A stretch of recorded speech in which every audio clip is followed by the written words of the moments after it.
Hi, everybody. Welcome to another episode of the 7-Minute Takeover, where we chat all things acquisitions. We're your hosts. I'm Liz Prey. I'm Eamon Gamble. Today, we're chatting about exclusivity periods. Oh, exclusivity periods. So under an LOI, the seller gets a buyer who's coming in to offer them a certain amount of money for their company. And typically the only thing that a buyer gets in that scenario is the promise from the seller that they're going to be exclusive and work with them on behalf of that, on that transaction. And so exclusivity periods can be very important for buyers, and they can be very nerve-wracking for sellers. So let's dive into it. Let's dive in. So let's start from the basics. What exactly is an exclusivity period in an acquisition? The exclusivity period is a promise from the seller that they will not be continuing to market their company to other buyers, entertaining other offers from buyers, sharing information with other buyers.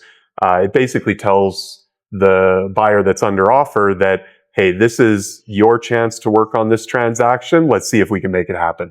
I'm not going to go dance with other partners. I'm not going to go shop this around. It's your time to do due You're going diligence. steady. Going steady. Okay. Got my pin. So why might sellers have objections to an exclusivity period? Everybody likes options. So a seller may think that once I get under exclusivity, this buyer's all of a sudden not going to be as serious. They're not going to work hard on this. They're going to use it as a time to just relax, maybe work towards closing the transaction. But there's very little certainty in a seller's mind that the buyer will actually be able to close the transaction. And so they're effectively just saying, hey, here's 3 months of my life that I'm going to throw away on somebody that's not actually going to be able to buy my business. Yeah. So it's kind of fear-based in a way, like I'm trying to sell my business here and now I'm locked up until closing. What if you don't buy the business? At this point, usually sellers don't have a really clear sightline on the financing and the sources of capital from the buyer. So some tension there, hey? Some tension, some trust that's required, but it's certainly a little bit fear-based for sellers. Okay. And how long are exclusivity periods to begin with? Yeah, it's a great question. They can vary. It should be, greater than 0. There's not much value to an LOI for a buyer that has no exclusivity period at all in it. The ideal from a buyer's perspective is that the exclusivity period lasts until the anticipated close date. That gives them certainty that the seller is saying, okay, yeah, we're all going to work towards this date of closing the transaction. And until that date, you can have exclusivity on this opportunity. In practice, that's not always what happens. We've certainly seen times where exclusivity periods are shorter than the time it's anticipated to take to close the entire transaction. So say 45 or 60 days. And this can be acceptable because by that 45 or 60 day time frame, the buyer will have ideally sourced their financing, got really clear on a lot of those items, allowing them to extend the exclusivity period for the remainder of the due diligence timeline. And so what if a seller is putting up barriers and saying, no, I absolutely don't want an exclusivity period? How can a buyer overcome those objections?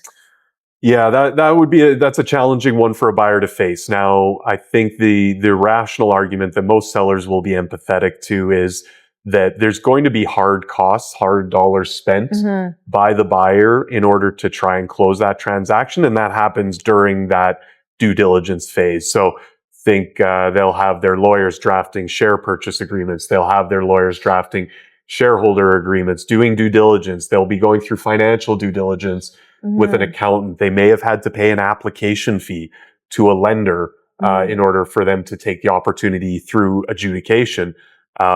These are real dollars, and if the buyer could be at risk of losing the deal, they could risk losing the deal at any time. They're going to be a lot more hesitant to actually go out and spend that money. So it's kind of a lose-lose when the buyer doesn't have the certainty that they can go out and spend. So the appeal from the buyer to the seller in that situation would be saying, hey, this is in good faith. We're both going to need to spend a bit of money. We're both going to have to work with each other. There's going to have to be trust. And so in order for me to go be certain enough that there's value in me spending this money, I need to know that you're not going to be able to pull the deal on me at any point in time. Yeah, absolutely. Can there be any, milestones reached or extensions within the exclusivity period? Like, can there be some negotiation on, okay, well, let's start with a shorter period, and then if we reach these pieces, then we can extend? Is that common? Yeah, we would say that's. I would say that's common. We've seen it before. I think tying it to milestones in the due diligence process, where the seller can see that there's materially less risk in moving forward, are a good time to do it, because at the end of every exclusivity period, it is an option for the seller to walk away. And so at that point, you would want to have moved the process forward enough that they can see that there is less risk in moving forward with you.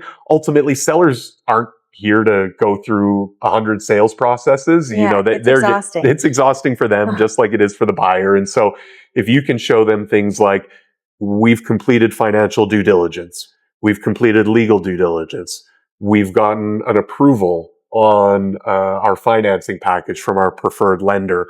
All of these are milestones where you can give the seller more confidence that they can extend the due diligence or the exclusivity period. And so I would say tying it to those anticipated milestones works. The other nice thing about that is then once you're moving through those milestones, you can stage gate spending real money on legal drafting of share purchase agreements and things. Kind of chunk it until everybody's confident that the transaction's moving forward. Fantastic. Okay. Any parting comments on exclusivity periods, Eamon? I would say that as a buyer, you absolutely need an exclusivity period, but don't be so inflexible that you don't recognize what the downside is for the seller in giving up that period. Maybe it comes along with a deposit to give the seller confidence. There is a real emotional based response from the seller to the idea of selling their company. And so meeting them somewhere in the middle or finding a way to move forward amicably together is really important. Fantastic. That was great. All right. We'll catch you guys next time. Thanks for tuning in. If you enjoyed the content, please be sure to subscribe, follow us on social media, and check out our website at villagewellth.com.